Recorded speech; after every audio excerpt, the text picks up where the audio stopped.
एक अपडेट आपको उनके बारे में दे दें। हमारे सहयोगी पवन नारा सुबह से उनको ट्रैक कर रहे हैं और उनके घर के बाहर कोलकाता में वो इस वक्त मौजूद हैं, नजर आए हैं सुबह से। एक बार भी शुभेंदु अधिकारी हमने देखा था जब दूसरे दौर की काउंटिंग हो गई तो उसके बाद काफी रिलैक्स दिखाई दे रहे थे। वो तो इवन टीएमसी वर्कर्स के बीच भी चले गए थे, उनका कोका कोला भी पी लिया था और उनको भी कहा था आप शांति कीजिए, हो गया इलेक्शन।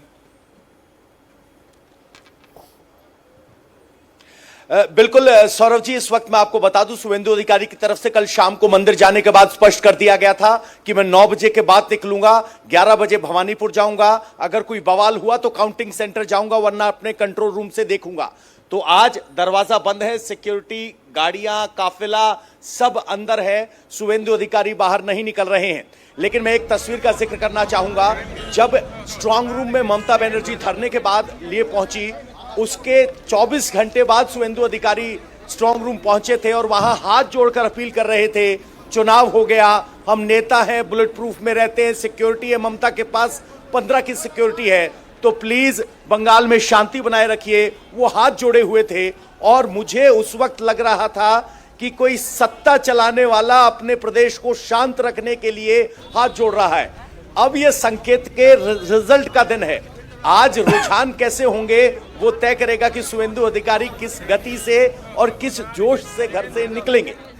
जी रजत जी, शुभेंदु अधिकारी चैलेंजर की भूमिका में दिखाई दे रहे हैं हमको काफी। देखिए, वो ममता बनर्जी के ट्रेंड लीडर हैं, वो ममता बनर्जी के साथ काम कर चुके हैं, उनको अंदर बाहर जानते हैं, तृणमूल कांग्रेस कैसे रिएक्ट करेगी उस बात को समझते हैं।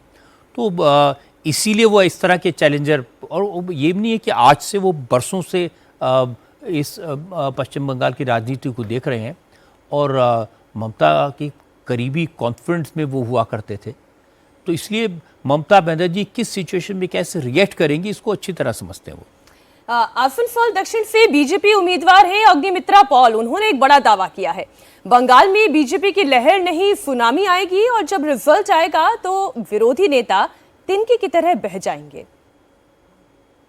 सुनामी आएगा, झड़ नहीं, सुनामी आएगा। बंगाल के लोग 92% वोट देकर सुनामी बुलवाया है और इसके सामने कुछ भी बड़ा नेता या नेत्री हो, तिनका के तरह हवा में उड़ जाएंगे। अब सुनामी आएगी या नहीं आएगी, अब ज्यादा इंतजार इसके लिए करना नहीं पड़ेगा, बहुत जल्द पहला रुझान से पूछ ले, कैमरे के पीछे भी बीजेपी के नेता ऐसी बात करते हैं। हाँ, मैं वही सौरभ कहना चाह रहा था कि ये जो बयान आमतौर पर रिकॉर्ड पे होता है वो अलग रहता है, अंदर खाने कॉन्फिडेंस लेवल कुछ अलग होता है। लेकिन इस बार बंगाल के केस में जो नेताओं को, बीजेपी नेताओं को आप कैमरे पे कहते हुए सुन रही हैं, कैमरे से अलग उससे कुछ ज़्यादा ही कॉन्फिडेंस नज़र आ रहा है, उससे कम नज़र नहीं आ रहा है। उनमें से कुछ बड़े नेता का तो ये भी कहना था कि हम लोग जो नंबर्स दे रहे हैं वो थोड़ा सा कंजर्वेटिव इस लिहाज से हैं कि पहले का जो अनुभव रहा है हारने का, तो वो एक दिमाग में रहता है, तो इसलिए बहुत ज़्यादा दावा नहीं कर रहे हैं, अन्यथा नंबर्स इससे ऊपर भी जाएंगे। तो वो डैम श्योर हैं। और अगर रिजल्ट नहीं आता है बीजेपी के फेवर में तो आप ये कह सकते हैं कि ये बीजेपी के सिस्टम की कंप्लीट हार है, क्योंकि वहाँ पर अभी तक मुझे कोई सुनाई नहीं दिया ये कहना कि इलेक्शन में हमसे ये थोड़ी गलती हो गई, यहाँ पर चूक गए, ये कमी रह गई, कुछ भी नहीं कह रहा है लोग। रादर ये कह रहा है लोग कि ममता बनर्जी ने क्या क्या गलतियां कर दी, इस इलेक्शन में उनको क्या करना चाहिए था, दीदी से ये गलती हो गई, वो गलती हो गई। तो इस लेवल का कॉन्फिडेंस, ये बात तो जब एग्जिट पोल भी आया तो उसके बाद शुभेंदु अधिकारी भी कह रहे थे कि बहुत कम दिया जा रहा है, हमारी सरकार बन रही है तो 148 पे नहीं बनेगी, वो फुल मेजॉरिटी की सरकार और बम्पर लैंडस्लाइड विक्ट्री के साथ बनेगी, क्योंकि बंगाल की जनता जब जिताती है तो अच्छे खासे मतों से जिताती है। खड़गपुर सदर से बीजेपी उम्मीदवार है दिलीप घोष, उन्होंने भी बंगाल में बहुमत के साथ सरकार बनाने का दावा किया। दिलीप घोष ने कहा कि बंगाल की जनता ने इस बार परिवर्तन के लिए वोट किया है। रिजल्ट तो पहले हो चुकी है, अभी घोषणा होना बाकी है। लोगों ने जिस भरोसा के साथ वोट दिया है ना, वो पूरा होगा।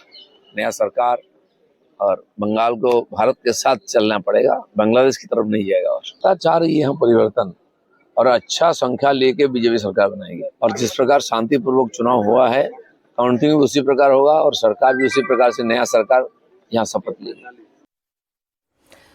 बीजेपी नेता और नोआपाड़ा से उम्मीदवार है अर्जुन सिंह, उन्होंने इस बीच आरोप लगाया है कि बैरकपुर पुलिस बीजेपी नेताओं के घर पर छापेमारी करके उन्हें धमका रही है ताकि वो काउंटिंग सेंटर तक ना पहुंचे। अर्जुन सिंह के मुताबिक बीजेपी नेता राजू साहनी, अजीत सिंह के साथ साथ 3 और नेताओं के घरों में पुलिस धमकी देने के लिए पहुंची।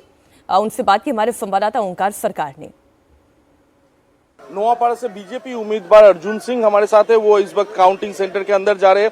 अर्जुन जी, आपने काफी सारे आरोप लगाए कि रात को धमकाया गया है, आपके कार्यकर्ता के घर पे पुलिस पहुंच गया था, क्या कहना चाहेंगे? जी हाँ, कल रात में डीसी नॉर्थ के नेतृत्व में बिना किसी प्ररोचना का, बिना किसी का वहाँ हमारे कार्यकर्ताओं के घर में रेड किया गया। ये पूरी सरासरी वो तृणमूल कांग्रेस के कहने पर वो सब काम कर रहा है, तृणमूल कांग्रेस का दलाली कर रहा है और सरकारी सिस्टम्स का दुरुपयोग कर रहा है। क्या अलग अलग जगह पे ऐसे आरोप क्या आए हैं? और भी बहुत सारे जगहों पर उसने रात में ये किया है, परेशान किया है लोगों को, बहुत सारे जगहों पर। दादा, टीएमसी की तरफ से आरोप लगाया जा रहा है कि कुछ जगह पे सीसीटीवी कैमरे बंद है। ममता बनर्जी भी खुद आरोप लगाया है सोशल मीडिया के जरिए कि सीसीटीवी बंद किया जा रहा है, इसके अलावा पावर कट किया जा रहा है, क्या कहना चाहेंगे? पावर अभी तो गिनती शुरू हुई नहीं हुआ तो पावर कट कैसे हो गया?